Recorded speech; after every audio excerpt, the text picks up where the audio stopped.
Oke, sekali lagi selamat pagi untuk kita semua yang di Indonesia dan selamat sore untuk teman-teman atau saudara-saudara kita yang di Amerika. Kita akan mulai, kita punya Bible study, kita sudah berdoa. Jadi kita akan uh, ikuti kita punya Bible study. Ya. Ini terakhir ya, di chapter 19. Dan puji Tuhan dengan mempelajari ini ada tambah keyakinan lagi bahwa memang ini pelajaranlah yang akan membuat kita menerima kecurahan Roh Kudus, atau dengan kata lain, dengan inilah yang bisa membuat kita menerima meterai Tuhan kan. Jadi kita akan review. Ini kita sudah 4 pertemuan, 4 kali kita review sebelum kita lanjut. Mudah-mudahan dengan review kali ini kita bisa lebih memahami ya apa yang kita sudah pelajari selama kurang lebih 2 minggu, atau ini sudah 4 pertemuan ya. Jadi ini chapter 19 ini dia punya inti tentang nama, hari Sabat, dan penciptaan. Jadi 3 hal ini. Jadi yang pertama, yang awal-awal coba dikasih tahu di sini tentang nama kan. Jadi ini yang Atu Jones bawakan tentang nama, di mana diwahyukan dibilang bahwa 144.000 itu yang berdiri itu ada nama Bapa di dahi mereka kan. Ada nama Bapa di dahi mereka. Dan di Wahyu 7 dibilang 144.000 itu memiliki meterai di dahi mereka. Jadi ada 2 ya di dahi 144.000 itu. Bukan 2, ada 2 kata berbeda. 1 nama, 1 meterai. Jadi meterai dan nama Tuhan itu adalah satu kesatuan yang tidak dipisahkan. Jadi ini yang harus dimiliki oleh 144.000 atau kita yang ingin jadi 144.000, harus ada apa? Meterai, supaya kan kita bisa diselamatkan. Atau harus ada apa? Nama Tuhan atau nama Bapa di dahi kita. Makanya Kak, berarti nama Tuhan itu sangat penting. Makanya Jones ini mau kasih tahu, mau urai apa itu nama yang ada di dahi 144.000 orang. 144.000 itu. Karena dari dulu kan kita suka sekali kan, bahkan kadang-kadang mau bilang, aduh, kita ini calon 144.000. Padahal kita sendiri nggak tahu apa itu nama Tuhan, tapi mengaku seperti itu. Nah, ada baiknya kalau apa? Kita tahu. Dan makanya kalau orang sudah mengetahui sebenarnya nama Tuhan, tidak akan mengaku seperti itu ya. Seperti ada, justru akan semakin rendah hati ketika mengetahui nama Tuhan. Nah, sekarang kita akan lihat ya, apa itu nama Tuhan yang dimaksudkan, yang ada di dahi dari umat-umat Tuhan, atau di 144.000 itu kan. Nah, ini dimulai ketika Tuhan akan mengutus Musa kepada bangsa Israel kan. Dia akan utus Musa, terus Musa tanya, bagaimana kita harus sebut karena punya nama di hadapan bangsa Israel? Dan kita tahu di zaman bangsa Israel itu tentunya sudah banyak dewa-dewa atau tuhan-tuhan yang lain, atau tuhan-tuhan orang Mesir yang mungkin namanya yang sebenarnya aja mereka sudah lupa dia punya nama. Jadi bagaimana caranya untuk mau kasih tahu namanya siapa? Jadi Tuhan bilang, nanti karena kamu bilang begini Musa, aku adalah aku. Jadi kalau mungkin dalam bahasa Indonesianya aku adalah aku, kayak sulit dia mau dicerna. Tetapi sebenarnya katanya ketika Musa bilang aku adalah aku, orang Israel sudah mengerti siapa itu aku adalah aku. Dan mereka tahu itu adalah Tuhan dari nenek moyang mereka. Dari Abraham, Ishak, dan Yakub. Itu adalah aku adalah aku. Jadi aku adalah aku ini sebenarnya lebih mengungkapkan bahwa siapa dia itu kan. Misalnya, orang-orang biasanya lebih mengenal seseorang bukan dari namanya, tetapi dari apa yang dia bisa bikin, atau apa karakter dia. Contoh ya, yang kemarin kita sering contohkan Kak Dolphin kan, misalnya, ingat Dolphin?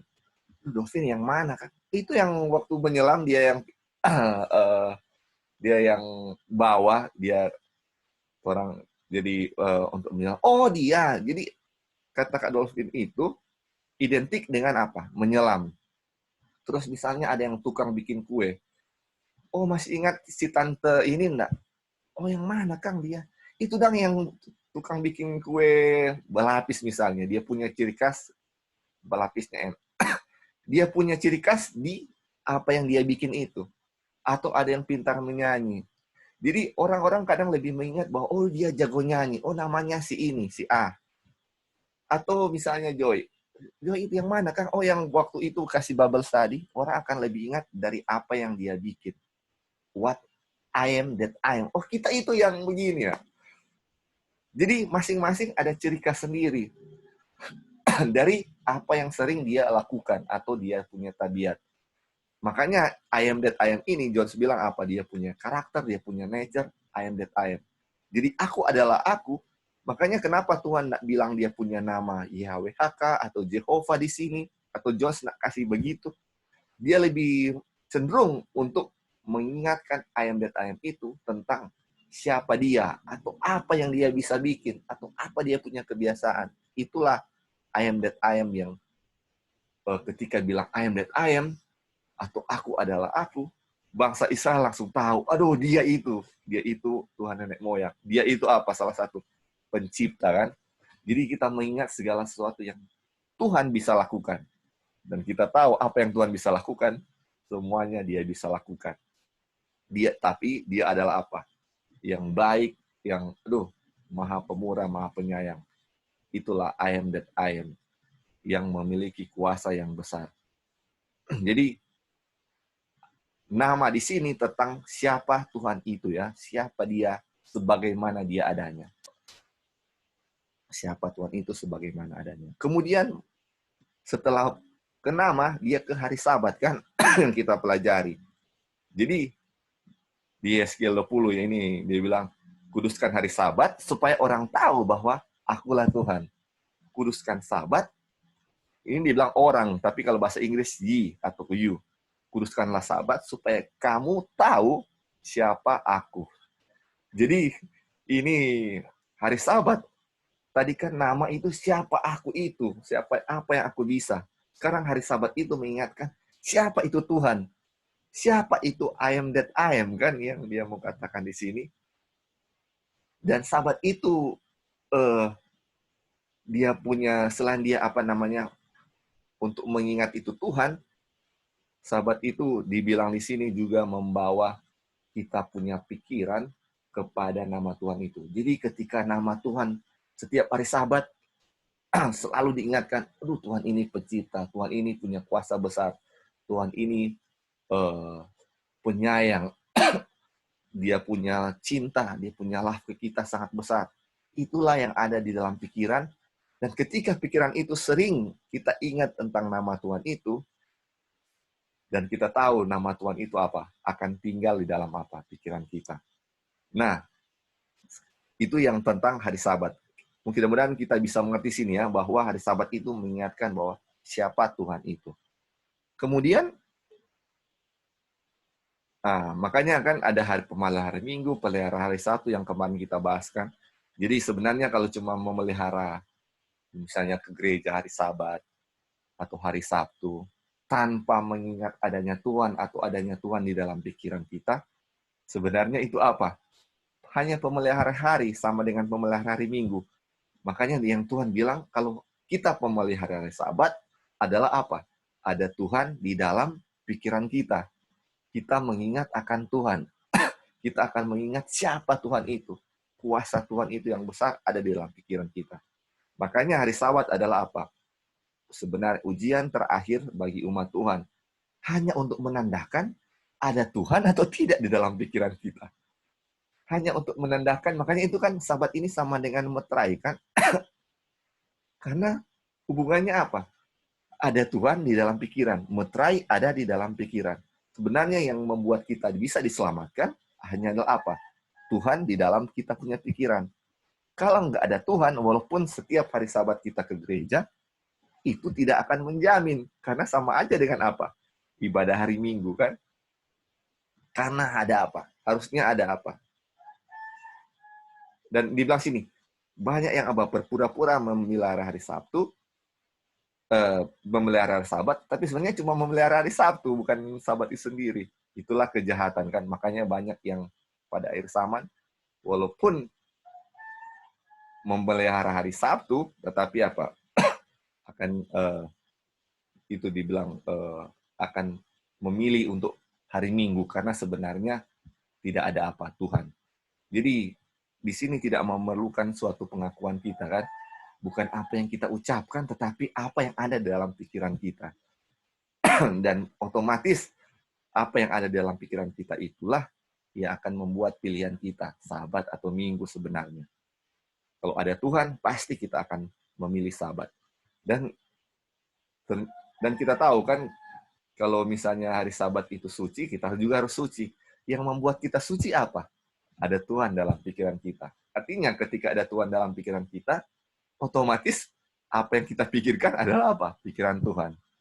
Dan selanjutnya kita akan lihat di sini yang maksudnya yang minggu lalu kita bahas, pikiran Tuhan atau firman Tuhan itu ada dalam pikiran Kristus.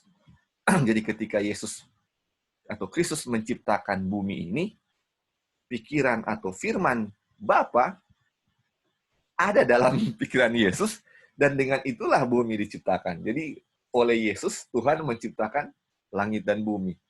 Kadang-kadang, siapa sih pencipta? Oh, Yesus, Bapa. Kadang-kadang kayak ada pertentangan, ada antara Bapa atau Yesus ini yang ciptakan. Sebenarnya ini sama, ya. Yesus menciptakan langit dan bumi melalui mulutnya, melalui firman Bapa di dalamnya. Jadi ketika Tuhan Yesus di dunia ini, kita lihat, ya, ketika dia sudah menanggalkan semua, dia punya keilahian, dan dia jadi sama seperti saya dan saudara, tidak ada kuasa apa-apa, tetapi kok dia bisa menyembuhkan orang? Dia menyembuhkan orang melalui firman Bapa yang ada di dalam pikirannya. Jadi ini makanya kenapa Tuhan Yesus selalu menjadi contoh bagi kita, karena ada Bapa di dalam dia punya firman. Itulah makanya sama dengan manusia yang sudah dimeteraikan di dunia ini, sama seperti Yesus. Ada firman Bapa di dalam dia punya pikiran. Itulah ada nama Bapa di dalam dahi Yesus. Makanya ketika Filipus bertanyakan, bolehkah kita mau tahu atau melihat Bapa? Yesus bilang, selama ini aku bersama-sama dengan kamu dan kamu tidak melihat Bapa dan tidak mengenal Bapa. Karena semua yang Yesus lakukan adalah apa yang Bapa bisa lakukan. Karena di pikiran Yesus ada Bapa yang mengendalikan, bukan mengendalikan, ya, apa? Sudah ada Bapa jadi apa segala sesuatu yang Tuhan Yesus lakukan sesuai dengan kehendak Bapa, karena ada Bapa di dalam dia punya pikiran, atau ada Tuhan di dalam dia punya pikiran. Dan itulah yang harus menjadi apa? Pikiran kita semua jika mau untuk dimeteraikan. Nah, sekarang kita sampai ke dia punya penciptaan yang minggu lalu kita pelajari sebelum kita tutup. Jadi kita tahu bahwa Bapa atau Tuhan menciptakan langit dan bumi melalui Yesus. Melalui firman-Nya yang melalui Yesus dia apa? Menciptakan langit dan bumi, kan. Dan kita tahu melalui firman-Nya yang ada dalam Yesus, kan. Nah, jadi kembali hari Sabat untuk mengingatkan kita tentang penciptaan atau kuasa firman itu, ya. Firman itu, kuasa firman itu yang selama 6 hari menciptakan langit dan bumi. Dan kita tahu ketika dia menciptakan langit dan bumi, hanya dengan satu firman, satu perkataan. Ketika dia mengingat satu perkataan itu, langit diciptakan, bumi diciptakan, dan dia tidak ulang-ulang dia punya kata itu. Satu kali dia bicara, itu jadi, dan tetap apa yang dia pikirkan itu, ketika seperti misalnya bumi berputar mengelilingi matahari, satu kali dia berfirman, bumi terus mengelilingi apa? Matahari sesuai dengan firman Tuhan yang pertama dia ucapkan. Dan 6.000 tahun lalu dia ucapkan seperti itu, masih sampai sekarang, hal itu sama seperti waktu Dia ciptakan ya. Bumi masih berputar pada porosnya. Dan itu apa? Diingatkan oleh hari Sabat betapa kuasa Tuhan sangat besar dalam menciptakan langit dan bumi. Nah, makanya dia bilang ketika kita harus mengingat hal yang mengingatkan dia atau dengan kata lain membawa dia dalam pikiran, ketika dia dibawa ke dalam pikiran, dia tidak hanya dibawa ke sana sebagai dia yang ada di sana, tetapi sebagai apa dia. Dan ketika dia untuk apa dia dibawa ke pikiran, itu adalah namanya. Jadi ketika kita terus mengingat Tuhan, dia punya kuasa pikiran, ada di dalam kita punya pikiran terus, itulah yang akan menjadi apa yang kita pikirkan, kan? Jadi setiap kali kita pikirkan itu terus-menerus, Tuhan dia punya kuasa, dia punya karakter, itulah yang akan menjadi kita punya pikiran. Makanya kalau misalnya orang-orang yang suka pikiran negatif, terus-terus mereka pikiran negatif, bukan? Makanya dengan sebaliknya kalau firman Tuhanlah yang menjadi pikiran mereka, apa yang menjadi karakter Tuhan, itulah yang keluar dari dalam diri mereka. Jadi apa yang kita pikirkan, itulah yang menjadi kita kan sebenarnya. Nah, sekarang kita ke paragraf yang sebelumnya kita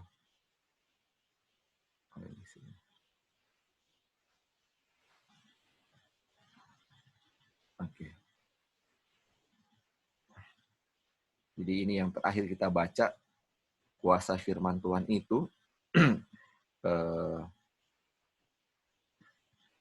ya, yang ketika dia dulu berbicara, jadi kuasa itu yang ketika dia menciptakan, firman yang sama itu yang berkuasa untuk jaga itu apa yang dia sudah bilang, untuk dia topang seperti sebagaimana adanya waktu itu ya. Jadi firman yang sama yang menciptakan, firman yang sama yang menjaga itu tetap ada dan tidak kayak planet dengan planet tabrakan, tidak pernah, karena dia yang menopang dan mengatur semua dengan apa? Satu firman yang sama ya, yang dia bilang itu. Oke. Dan kita akan lanjut, dia punya untuk hari ini, kita tinggal 3 halaman dan gituannya, ini sangat indah sekali. Sebelum kita lanjut, mungkin ada yang mau tambahkan? Sebelum kita lanjut, ada yang mau tambahkan tentang ini yang sudah ditambahkan? Apakah kita kira-kira kita sudah mengerti sejauh ini tentang hari Sabat, nama dan firman Tuhan ini? Sebelum kita akan menyelesaikan kita punya pelajaran, kira-kira sudah mengerti? Atau ada pertanyaan?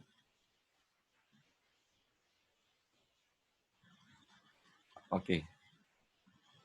Kalau tidak ada, kita lanjut ya.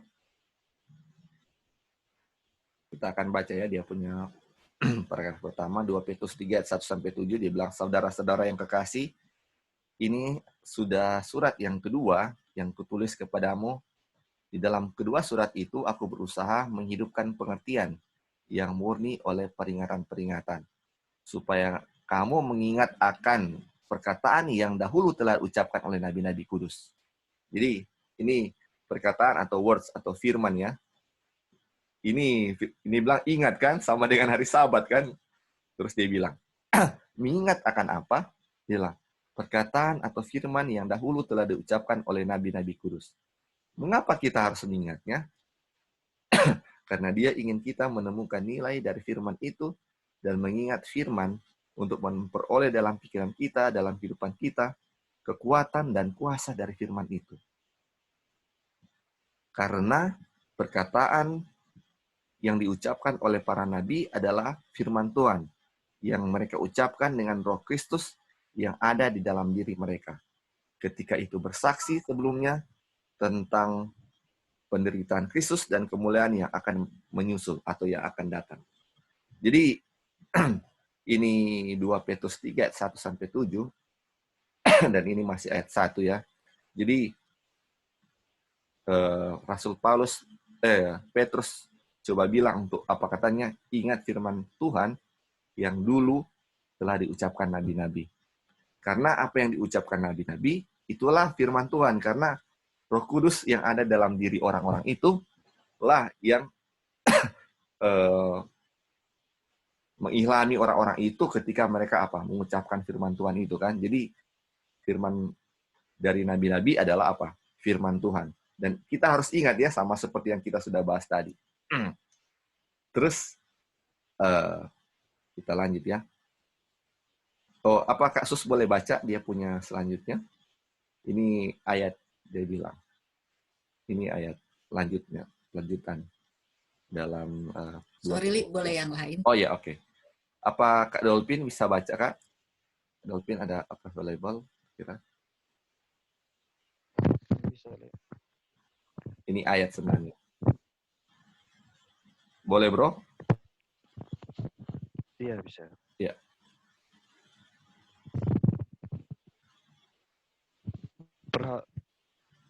Perhatikan firman itu, lalu dan mengingat akan perintah Tuhan dan juru selamat yang telah disampaikan oleh rasul-rasul kepadamu, yang terutama harus kamu ketahui ialah bahwa pada hari-hari zaman akhir akan tampil pengejek-pengejek dengan ejekan-ejekannya, yaitu orang-orang yang hidup menuruti hawa nafsunya.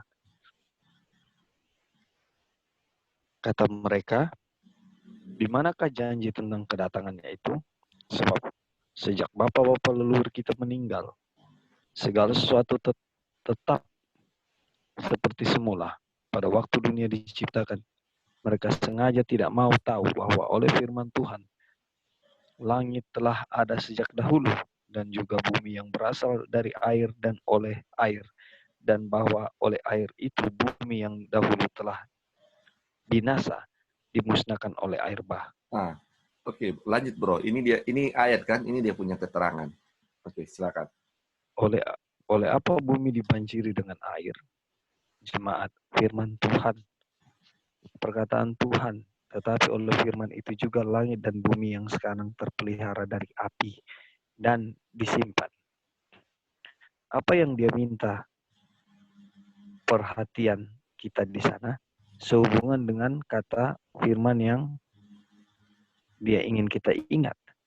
Dia ingin agar kita benar-benar memikirkan firman Tuhan. Karena firman itu pada awalnya menciptakan bumi. Firman itu menopang bumi di sana. Firman itu membawa air bah. Firman itu menyelamatkan bumi dari air bah dan masih menjaganya. Kemudian firman itu yang dapat menciptakan bumi dan memulihkan dunia. Firman itu dia ingin kita ingat sepenuhnya agar kita bisa mengetahui kuasa firman itu. Oke. Ada mau komentar, Bro? Silakan. Itu yang di bold merah itu. Dia ingin agar kita benar-benar memikirkan firman itu. Karena firman itu pada awalnya menciptakan bumi. Jadi ini, Bro, ini yang, yang penekanannya di situ. Akulah pencipta, ya kan? Jadi sebenarnya yang ada di dalam pikiran orang yang ada nama Bapa itu sebenarnya apa yang ada di pikiran? Kan 114.000 itu ada nama di dahi mereka. Sebenarnya yang ada di dahi mereka itu nama atau apa kalau sesuai dengan konteks ini? Dihubungkan dengan hari Sabat juga. Firman. Jadi ya. betul kan? Jadi yang dibilangkan yang harus ada nama Bapa dia di kita punya dahi adalah dia punya, kan tadi dia punya karakter, dia punya kuasa. Dan dia bilang ketika menciptakan bumi ini, Tuhan menggunakan firman-Nya kan? Firman yang sama, dan itu diingat oleh hari Sabat. Nah, makanya dibilang ini apa yang Tuhan inginkan katanya, bahwa dia inginkan agar kita benar-benar memikirkan firman Tuhan, karena firman Tuhan ini awalnya menciptakan bumi, atau firman ini memiliki kuasa. Dan itu yang harus kita ingat. Dan ternyata yang kita harus ada Tuhan di dalam pikiran kita adalah apa? Ada firman di dalam kita. Sama dengan Tuhan Yesus, ada firman Bapa di dalam dirinya. Jadi apapun yang dia lakukan, kuasa apapun itu kuasa firman sebenarnya.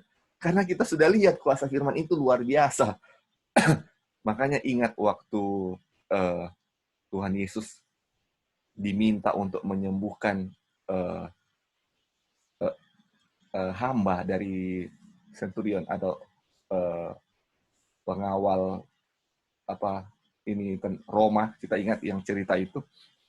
Ketika Tuhan Yesus, oke, kita akan ke rumah untuk mau sembuhkan karena punya orang kerja ya, atau kamu punya pembantu. Dibilang apa? Tuhan, tidak usah datang. Ucapkan satu firman dan orang itu sembuh. Makanya Tuhan bilang, tidak ada di dunia ini yang dia punya di bangsa Yahudi ini yang imannya sebesar orang itu. Jadi iman itu adalah apa? Mempercayai apa yang firman Tuhan itu bilang. Walaupun, karena apa? Percaya dia punya apa? Kuasa sangat besar. Inilah yang ada di dalam apa? Pikiran dari centurion itu, yaitu ada firman Tuhan di dalam pikirannya, jadi dia percaya firman Tuhan itu ada kuasa. Ini yang harus menjadi pikiran kita. Makanya kan melalui iman, ketika kita meminta kepada Tuhan, Tuhan akan memberikan dirinya sendiri kepada kita melalui iman. Nah, melalui iman itu, dan kita tahu dirinya sendiri itu, atau sama dengan firman-Nya itu, kita bisa terima ke dalam pikiran kita. Itulah yang mau coba dibilang di sini ya. Makanya kita bisa, memang kita righteousness by faith. Percaya kepada apa? Firman Tuhan itu. Apa yang firman Tuhan itu bilang. Yang menjadi masalah kita adalah apa? Tidak mempercayai apa itu firman. Makanya Tuhan Yesus bilang apa? Tidak ada iman sebesar dari apa? Centurion atau tentara Roma itu ya waktu itu. Itu yang menjadi dia punya fokus di sini, yaitu ingat atau percaya apa yang Tuhan bilang. Karena apa? Firman itu memiliki kuasa. Firman itu memiliki kuasa. Oke, ada yang mau tambahkan di sini, saudara-saudara, sebelum kita lanjut? Ini akan lebih menarik ya. Dia punya ini, oke. Habis dipimpin oleh Kak Wanda atau Kak Roy, bisa baca. Apa? Boleh, Li. Oke, Kak Wan. Ya. Nah, kemudian Anda lihat di dalam semua ini masih ada pemikiran yang sama. Bahwa firman yang menciptakan segala sesuatu menyatukan semua, menopang semua, dan memelihara semua sampai Tuhan berbicara atau berfirman lagi. Ketika dia berbicara lagi, maka semuanya menjadi berkeping-keping. Karena ketika hari itu datang di mana mereka datang, dan dari dalam bait suci kedengaranlah suara yang nyaring dari tahta itu, katanya, sudah selesai atau terlaksana. Maka memancarlah kilat dan menderulah bunyi guru, dan terjadilah gempa bumi yang dahsyat seperti belum pernah terjadi sejak manusia ada di atas bumi. Begitu hebatnya gempa bumi itu, dan semua pulau hilang, lenyap, dan tidak ditemukan lagi gunung-gunung. Dan kota-kota, bangsa-bangsa jatuh, langit itu sendiri terbelah dan tergulung. Saya memberitahu Anda ketika hari itu tiba, orang yang sepenuhnya memikirkan firman, yang melakukannya semuanya, dia sangat aman. Karena ketika firman yang menciptakan hal-hal ini adalah keyakinan saya, ketika firman itu menjadi landasan saya, ketika firman itu sendiri adalah kepercayaan saya. Mengapa?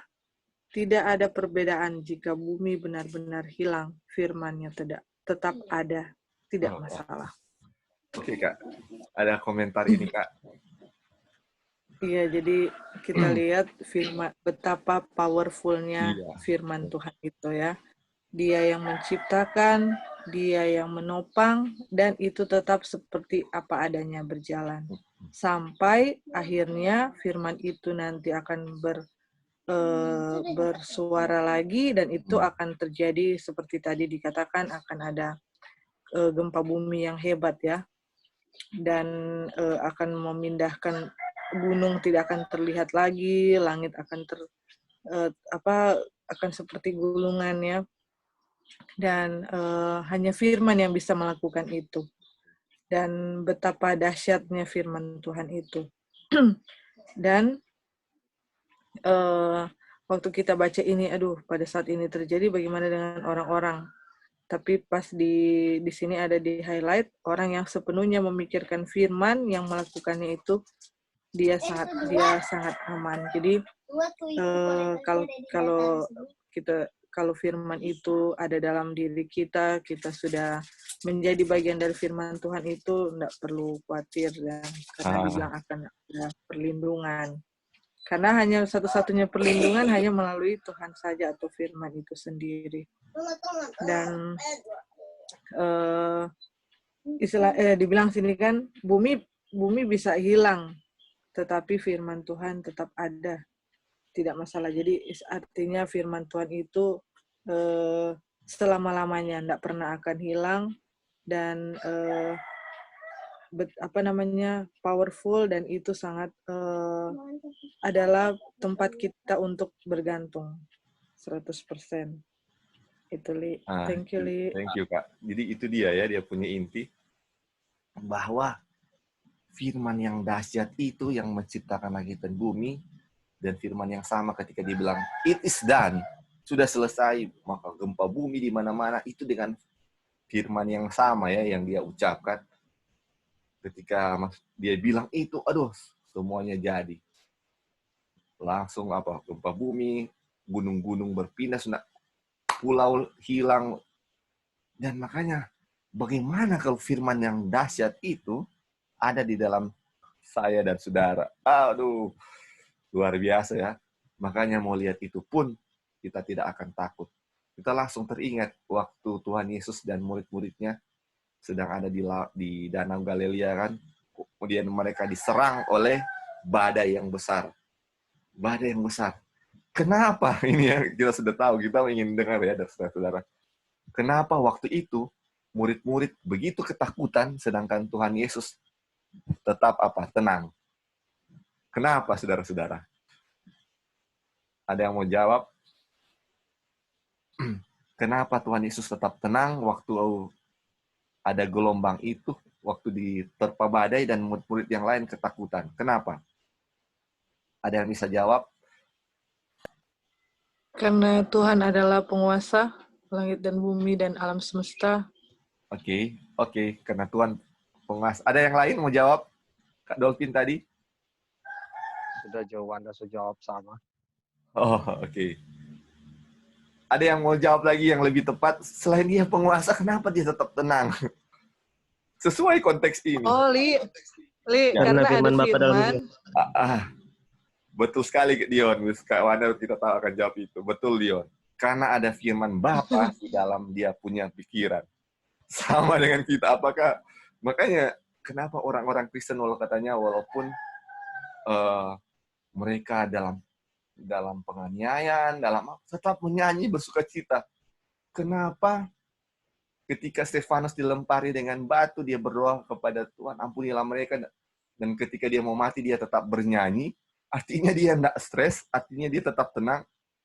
Karena ada apa? Firman Bapa di dalam dia punya pikiran. Aduh, ini yang menjadi. Makanya kenapa umat-umat Tuhan waktu itu, waktu langit, waktu gunung-gunung berpindah-pindah, mereka tetap tenang, tetap aman. Karena ada firman Bapa. Ada namanya apa? Meterai yang pertama-tama kita bahas. Ada nama Tuhan di dahi mereka. Atau firman. Aduh, itu yang ada. Dan itu diingatkan oleh apa? Hari Sabat. Makanya hari Sabat itu sangat penting sekali ya. Tentang nama dan tentang apa? Firman. Puji Tuhan ya. Oke, tadi Dion. Dion boleh baca. Kak Dolphin mau tambahkan, silakan. kalau kasusnya Bro, kurang dapat dengar suara. ya, halo bisa Ya, dengar oke, ini. mantap sekarang. Sudah bagus. Ya.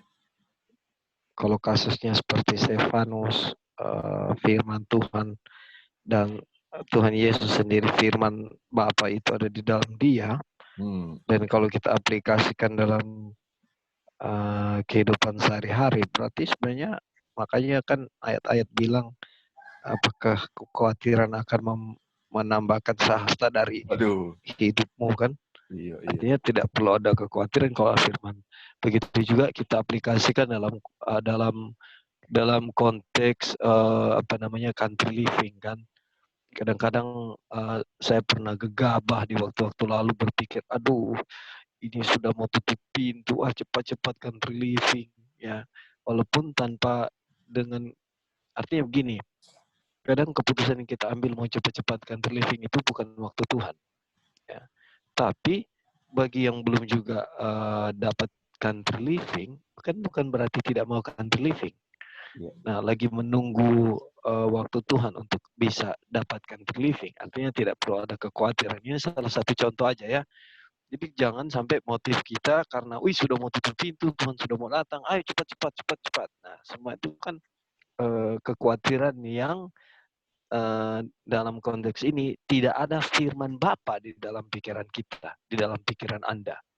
Ya kan? Jadi yang kita mau bilang adalah sebenarnya umat Tuhan yang memiliki firman Bapa di dalam pikiran kita, di dalam pikirannya, itu tidak akan khawatir dalam segala hal. Thank you, bro. Thank you, bro. Betul sekali ya. Jadi, kenapa tidak ada kekhawatiran misalnya mau di dalam pikiran orang-orang itu? Karena firman Tuhan bilang kan, apa yang kamu minta akan dapat kan. Jadi sesuai dengan, jadi segala sesuatu, makanya kenapa dibilang cari janji-janji Tuhan kan di dalam Alkitab. Karena dengan janji itulah kita bisa tuh, Tuhan ini janji Tuhan, dan saya percaya janji yang Tuhan bilang itu kan firman Tuhan. Berkuasa untuk melakukan apa yang dia bilang. Ketika firman Tuhan bilang harus country living. Jadi firman Tuhan kan melalui Ellen White itu kan kita tahu diilhami oleh Roh Kudus kan, atau dia mendapat penglihatan itu semuanya dari Tuhan, dan itu adalah firman Tuhan ketika dia bilang carilah sepetak tanah di pedesaan dan bangunlah. Itu firman Tuhan. Nah. Jadi firman Tuhan itu ada memiliki kuasa untuk membuat kita mendapatkan tanah itu. Makanya kita pusing, mau cari, apakah cuma orang kaya yang bisa dapatkan itu? Atau apakah cuma orang kaya yang bisa memperoleh firman itu? Tidak, kita semua bisa mengklaim itu. Karena itu kuasa ya, itu firman itu memiliki kuasanya sendiri untuk melakukan apa yang dia bilang. Ketika dia mau bilang mau country living, dia akan, kita nggak bisa bilang dia punya kuasa dengan cara apapun, dia akan kasih dia itu yang dia sudah bilang. Asal apa? Kita memiliki iman kan? Iman yang tidak ada ke kita itu cuma iman. Kita ragu terus bagaimana. Contoh, kita tidak mempunyai iman apa? Keraguan. Keraguan itu menandakan kita tidak punya iman ya. Itu bukan mau bilang ke saudara ya, saya juga ya secara pribadi. Kadang-kadang kita, betul nggak ini Tuhan yang bilang begini? Sedikit keraguan akan membuat apa? Penghalang untuk firman itu bisa apa? Terjadi. Karena kenapa ketika bilang yang lalu kita bahas ya, ketika dia ciptakan bumi atau apa, tanah, semuanya langsung melakukan apa yang dia bilang, karena firman atau tanah itu kayak menyerah, atau mereka apapun yang Tuhan bilang begitu jadilah seperti itu. Tapi kalau kita nggak seperti itu kan, karena kita ada kuasa untuk memilih, dan kuasa itu yang kadang-kadang kita harus kadang-kadang berpikir secara logika manusia bagaimana ini bisa jadi atau tidak. Tapi itulah ya, makanya kenapa kita belajar ini untuk lebih sepenuhnya apa? Yakin dengan apa yang Tuhan bilang. Tuhan punya firman seperti apa, itulah yang harus menjadi keyakinan kita. Oke. Ada yang mau tambahkan sebelum kita lanjut tentang kuasa firman Tuhan ini? Oke. Kalau tidak ada, kita lanjut ya. Tadi, apa Dion bisa baca, Dion? Ini sudah mau paragraf ketiga terakhir. Oke, silakan ya. Jadi Tuhan dinyatakan di dalam Kristus melalui firman-Nya dalam menciptakan dan menyatakan demikian dalam hal-hal yang diciptakan, dalam menciptakan, dalam melestarikan, mempertahankan dan menopang. Jadi gaya gravitasi itu adalah Tuhan di dalam Yesus Kristus. Anda tahu ilmu pengetahuan memberitahu kita bahwa hukum gravitasi menahan segalanya. Tapi apakah gravitasi itu? Mengapa? Itulah yang menopang segalanya. Ada jawaban yang lebih baik dari itu. Jawabannya adalah gaya gravitasi, hukum gravitasi yang menahan segala sesuatu dan tetap di tempatnya. Apakah gaya gravitasi itu adalah kuasa Bapa yang dinyatakan dalam Yesus Kristus dalam ciptaan itulah gravitasi. Oke, Dion. Ada Dion mau kasih komentar? Jelas sih, Kak. Iya. Oke, thank you, Dion. Jadi ini memang jelas sekali ya. Firman itu, makanya ini gaya gravitasi ya, yang ketika kita lempar sesuatu ke atas, dia akan jatuh lagi. Ada gaya gravitasi bumi. Jadi, gara-gara gaya gravitasi ini, kita nggak terbang ke luar angkasa ya, ketika kita lompat ke atas, kita masih jatuh lagi ke tanah. Itulah gaya gravitasi. Kalau nggak ada gaya gravitasi, kita lompat, kita tetap ada di udara dan nggak bisa turun lagi. Makanya ini ada gaya gravitasi supaya kita tetap berada di atas tanah ya. Dan ketika waktu kita tahu gaya gravitasi itu, aduh ternyata ini apa? Kuasa firman, saudara-saudara. Kuasa firman inilah yang membuat kita atau gaya gravitasi itu ada.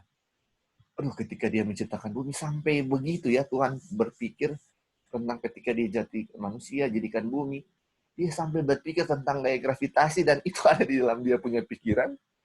Dan ketika dia berfirman, semuanya jadi sesuai apa yang Tuhan pikirkan. Aduh, itu luar biasa ya.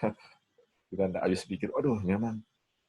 Dan masih banyak lagi gaya-gaya yang lain yang terjadi di dunia ini, yang itu adalah pikiran Tuhan dan itu adalah firman Tuhan yang ada di pikirannya dan diucapkan, itulah yang terjadi sampai sekarang, dari dahulu penciptaan sampai sekarang menjadi apa? Tetap hal yang sama ya yang terjadi. Aduh, Tuhan. Ada yang mau tambahkan saudara-saudara sampai sini? Kita 2 paragraf lagi akan selesai. Oke. Halo, Li. Iya, silakan, Yi. Ya, jadi di pikirannya 144.000 kan ada firman Tuhan. Dan firman Tuhan itu kan kita sudah lihat ya, A.T. Jones jabarkan betapa sangat hebatnya firman Tuhan itu di hari penciptaan. Sekali dia berbicara, bumi diciptakan dan masih ditopang sampai saat ini. Jadi saya juga baru mulai lebih mengerti kenapa 144.000 itu pada waktu kecurahan Roh Kudus tanpa batas, mereka juga akan melakukan mujizat kan? Iya.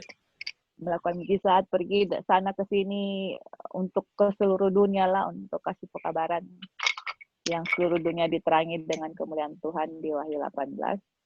Nah, kenapa itu semua bisa terjadi? Karena firman-Nya udah ada di dahi mereka dan kita lihat firman-Nya itu sangat powerful. Jadi istilahnya apa yang mereka akan minta dan itu akan dikasih sama Tuhan ya, karena semua di pikirannya itu kan ada di firman Tuhan. Nggak mungkin lah mereka meminta sesuatu yang tidak sesuai dengan kehendak Tuhan seperti itu. Jadi sendiri kan? Iya, bukan untuk kepentingan diri sendiri, itu semua untuk orang lain, untuk pekerjaan Tuhan. Semua bisa mendengarkan pekabaran malaikat ketiga, hari Sabat, righteousness by faith, bisa menolong orang. Dan kalau itu perform miracle, sama seperti di Pentakost, jadi seperti Petrus bisa menyembuhkan orang yang lumpuh, kita juga bisa melakukan hal yang sama. Karena apa? Karena firman-Nya itu udah ada di kita, dan firman-Nya itu sangat powerful. Jadi sudah bisa kita sendiri sudah bisa lihat kenapa itu bisa terjadi, karena firman-Nya itu sendiri ya yang ada di kita itu yang bisa membuat hal itu terjadi, bukan karena saya punya kemampuan, bukan karena saya, tapi karena firman Tuhan itulah yang membuat itu terjadi.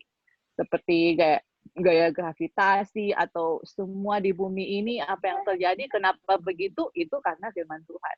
Sangat dahsyat ya, dia punya kuasa yang akan dicurahkan kepada 144.000 itu bukan main-main, saudara. Jadi di saat itu juga kan setan akan melakukan lying wonders, kan akan perform keajaiban sini. Jadi ada dua yang ada dua yang akan melakukan, dia punya 144 bisa melakukan mujizat, setan bisa melakukan hal yang sama, tetapi makanya semua orang-orang akan diuji kan di saat itu, yang mana yang akan mereka pilih, tetapi yang orang-orang yang akan menerima kebenaran Tuhan bukan by sight tetapi by faith. Dengan kata lain, kalau semua di saat itu bisa melakukan mujizat, bagi siapa dan yang benar? Nah, semua itu harus diuji dengan firman Tuhan, dengan by faith, semua yang keluar dari mulut Tuhan, bukan dengan by sight. Makanya di Alkitab bilang, the just shall live by faith. Waduh. Iya, oke. Thank you, Li. Jadi lebih jelas ya, the just shall live by faith. Ini firman Tuhan ini ketika belajar ini lebih mengerti ya. The just shall live by faith. Kenapa?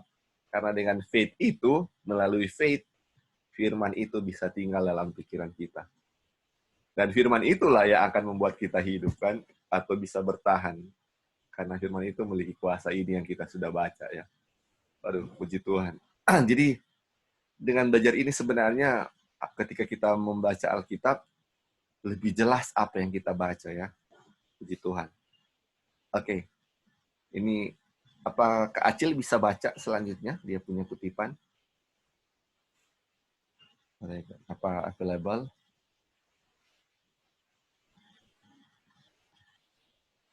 Oke. Mungkin belum available. Bisa kasih orang lain. Oh ya, oke, Kak. Apa Kak Roy bisa baca, Kak? Oke, Li. Ya, thank you. Jadi Tuhan dinyatakan dalam Kristus melalui firman-Nya dalam menciptakan dan masih menyatakan demikian dalam hal-hal yang diciptakan, dalam menciptakan, dalam melestarikan, mempertahankan, dan menopang. Jadi gaya gravitasi itu adalah Tuhan di dalam Yesus Kristus. Anda tahu ilmu pengetahuan memberitahu kita bahwa hukum gravitasi menahan segalanya. Sorry Kak, tadi itu sudah dibaca Dion. Salah. Oh, oke. Okay. Iya. Ini maksudnya. Iya. Kohesi dalam ilmu pengetahuan adalah untuk mempertahankan bersama. Tapi apakah kohesi itu? Semua jawaban yang bisa diberikan ilmu pengetahuan adalah kata kohesi berasal dari dua kata Latin, co dan haerer, yang berarti saling menjaga. Dengan kata lain, kohesi adalah kohesi. Cohesion is Itulah cohesion. jawabannya. Iya. Ada jawaban yang lebih baik dari itu. Ada jawaban Tuhan. Dan dia memberitahu kita bahwa kohesi adalah kekuatan Tuhan yang dinyatakan di dalam Yesus Kristus dalam ciptaan. Karena olehnya semua hal berdiri, bersatu, bertahan bersama. Itulah kohesi. Oke. Ya, silakan Kak Roy, ada tanggapan. Ya. Pertama orang mesti mengerti dulu ini gaya ini kohesi kan. Mungkin bisa digambarkan kalau orang taruh air di daun talas, itu walaupun airnya itu akan itu adesi. Itu adesi ya. Iya, kalau kohesi gaya adesi yang mengikat saat yang sama kan. Kalau adesi daya tarik menarik antara dua molekul yang berbeda atau zat yang berbeda. Itu adesi. Kalau kohesi yang sama. Jadi rupa air dengan Kohesi air yang kalau sama ya. iya kita taruh dia akan langsung Iya, oh satu. oke. Oh iya, maksud kita Iya. adalah waktu air itu Iya. dia di daun talas, Oh iya. dia meluncur tapi dalam bentuk rupa kayak bola tetesan. Iya. Nah, dia tetap dalam bentuk partikel bola itu karena ada daya kohesi dari beberapa molekul ya, atom yang berstruktur menjadi H2O itu ada banyak. Nah, dia jadi dalam satu bola air yang mengalir itu ada banyak H2O di situ, ikatan molekul. Nah, itu sama kan, dia tetap terikat gitu. Dan waktu dua bola itu air dikasih ketemu, dia langsung menyatu. Nah, dia langsung menyatu jadi satu gumpalan bulat. Iya. Iya kan? Nah, ini dia ya kan dua. Tapi kan kalau orang taruh di wadah yang biasa, itu air nak mau kelihatan babulat begitu tuh, dia punya tetesan. Tapi kalau orang taruh di wadah yang di permukaan yang kayak daun talas, dia akan bisa jadi 2, 3, 4. Tapi begitu orang kasih arah dia, kasih bengkok tuh daun talas, kan begitu dua tetes air itu ketemu, tek, langsung jadi satu dia. Dia langsung jadi satu. Tapi itu nggak bisa dilakukan di atas kertas. Tuh air langsung menyerap, terserap ke kertas atau langsung jatuh nah itu. Jadi ini kemampuan ini sudah ada di air itu sendiri. Ini contoh kita pakai molekul air kan, orang pakai air, dan bisa contoh yang lain. Nah, itu demikian juga dengan firman Tuhan. Itu dia punya sifat, dia punya kuasa, dia punya style, atau dia punya karakter daripada firman itu sudah ada di firman itu sendiri, yang mampu untuk melakukan apa yang dia punya kehendak, dia punya style, dia ada kemampuan sendiri yang ada di situ tanpa harus ditolong oleh kekuatan yang lain atau unsur yang lain atau individu atau manusia mau tolong atau apa, itu sudah seperti itu. Nah, sama juga tadi disinggung mengenai gaya gravitasi. Setiap benda itu akan selalu jatuh ke inti bumi kan, ke inti bumi ya. Katakan ke pusat bumi lah. Iya. Selalu ke situ dia punya gaya, nak mau ke arah lain. Dan itu sudah terjadi demikian. Tanpa mau dibantu dengan apapun, sudah jadi hukum alam, hukum fisika, itu akan terjadi demikian. Kenapa? Karena firman sudah katakan itu, sudah ciptakan itu, dan waktu dulu dia begitu, waktu dia ribuan tahun lalu dia begitu, sampai sekarang dia tetap begitu. Dia akan jatuh ke pusat bumi.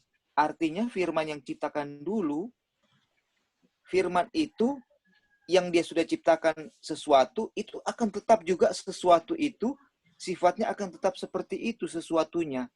Nah, seperti itu ya, yang mungkin coba dia tidak akan berubah. Walaupun bukan firmannya juga yang tidak berubah, tapi ciptaannya juga tidak berubah. Yang sudah dia ciptakan akan terus begitu. Nah, gravitasi di zaman Newton, zaman Thomas Alva Edison atau siapa penemu rumus cahaya energi, Albert Einstein, waktu hukum semua itu mereka punya penemuan berdasarkan itu diterapkan sekarang, itu hasilnya tetap sama. Karena yang firman sudah ciptakan sudah ada, dia juga sifatnya tidak berubah, dan itu tetap menjadi kesaksian bagi kita bahwa firman itu menopang apa yang sudah dia ciptakan, tetap seperti itu. Dia yang topang. Jadi ini sangat menjadi reminder atau kekuatan bagi kita.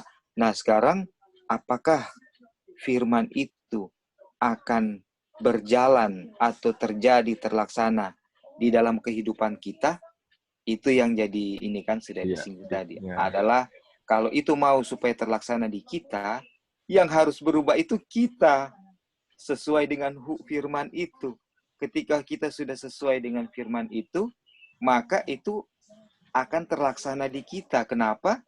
pada saat kita itu mau meminta sesuatu atau berkehendak, kita minta sesuatu, yang kita minta itu adalah sesuai dengan kehendak firman.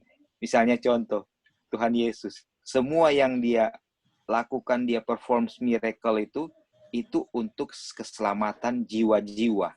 Nggak ada satupun di luar daripada itu.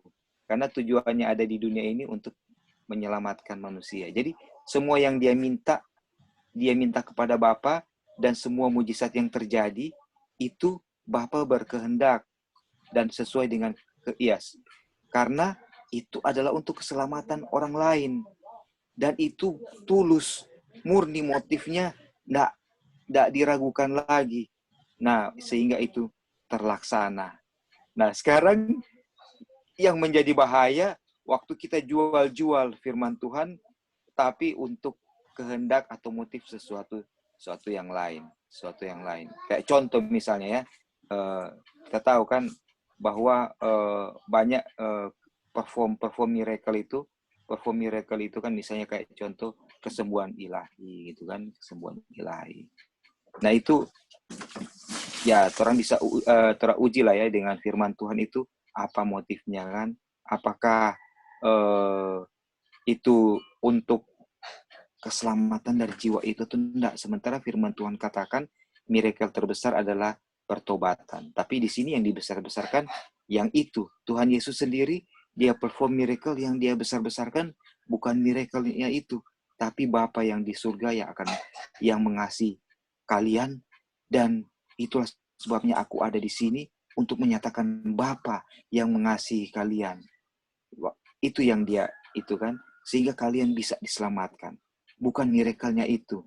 Dan itu benar sesuai dengan kehendak Bapa, dan itu terjadi. Ya, puji Tuhan. Terima kasih, Li. Thank you. Iya, thank you, Kak Roy. Betul sekali ya.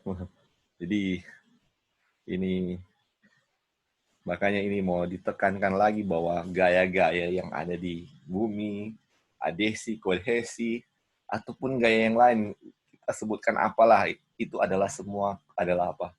Kuasa dari apa? Firman Tuhan, bukan? Itu gravitasi. Itu sebenarnya Tuhan sudah sebutkan, dan itu yang terjadi, masih terjadi sampai sekarang ini kan. Itu gaya-gaya itu. Salah satu adalah gaya kohesi ini. Ini mau coba untuk mengungkapkan apa? Kuasa dari firman Tuhan itu. Oke.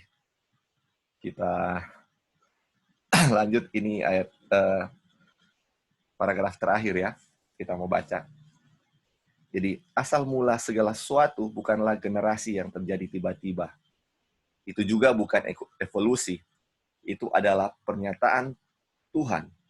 Kuasa Tuhan yang dinyatakan dalam Yesus Kristus melalui firman-Nya menghasilkan segala sesuatu yang terlihat yang sebelumnya tidak kelihatan sama sekali.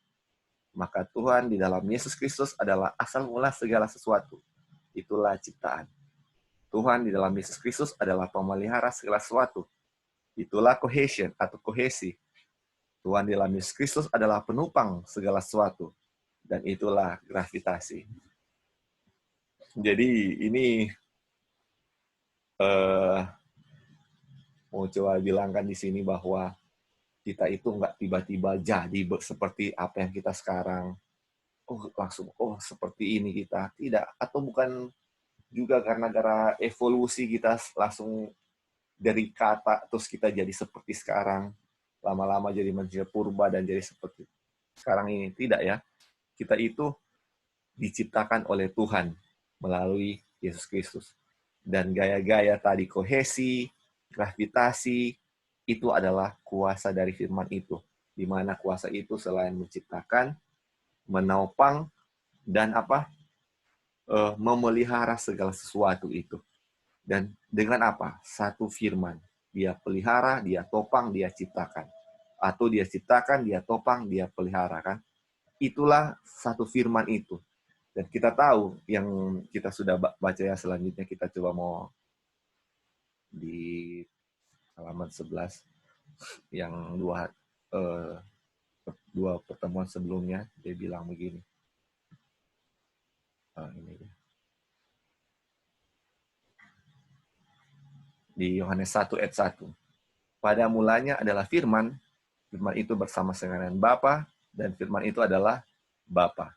Ia mula-mulanya bersama dengan Bapa, segala sesuatu dijadikan oleh Dia dan tanpa Dia, dan tidak ada satupun yang telah jadi dari segala yang telah dijadikan. Jadi ini Bapa atau Tuhan yang pertama kita bahas yang namanya harus ada di dahi, itu adalah apa? Firman-Nya. Firman-Nya adalah karakternya. Dia punya. Jadi kalau kita mau lihat I am that I am, siapa itu? Tuhan itu. Lihatlah dari dia punya firman. Dia punya firman mengungkapkan segala sesuatu. Siapa dia itu? Dan itu yang harus menjadi apa? Pikiran dari kita. Itulah apa? Meterai Tuhan yang hidup. Itulah yang akan menyanggupkan kita bertahan ketika apa? Tadi dibilang, ketika pulau-pulau hilang, ketika gunung-gunung berpindah dari tempatnya, ketika firman ini yang sama ada dalam pikiran kita, itu menjadikan kita apa? Aman. Puji Tuhan ya. Jadi sekarang kalau kita tahu ini, firman inilah yang akan menyelamatkan kita, apa yang akan kita cari untuk kita taruh dalam pikiran kita? Firman Tuhan kan? Dan itu diingatkan oleh apa? Hari Sabat. Supaya kita selalu ingin mengingat akan firman Tuhan. Dan firman Tuhan itu hanya bisa apa? Masuk ke dalam pikiran kita melalui iman. Dan bagaimana kita dapat iman? Oleh mendengarkan firman Tuhan. Jadi dari firman, kuasa firman, semua asalnya dari firman. Untuk memiliki iman, dari firman. Untuk memasukkan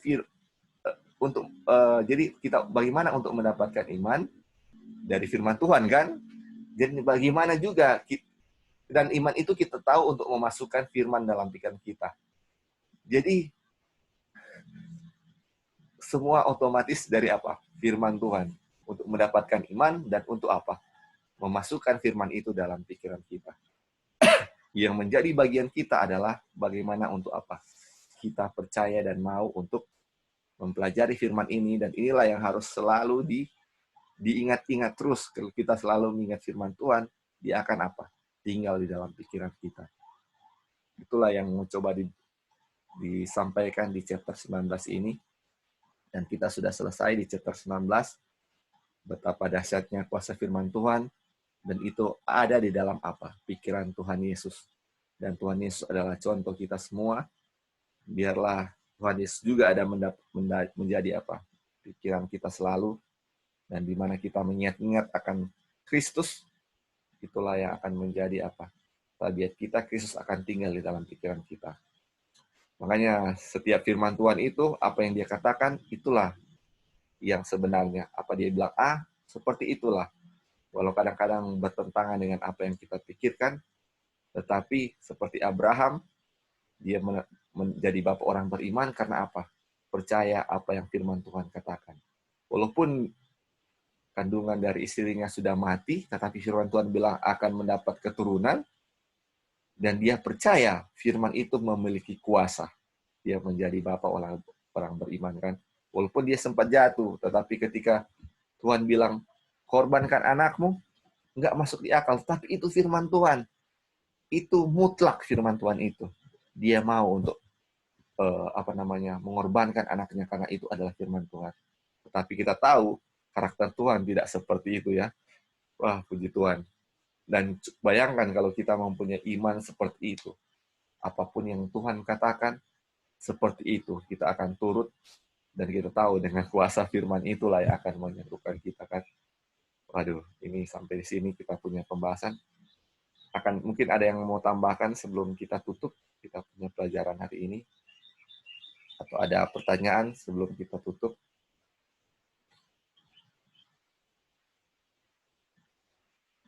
Tidak ada, saudara-saudara? Kalau tidak ada, kita akan berdoa ya.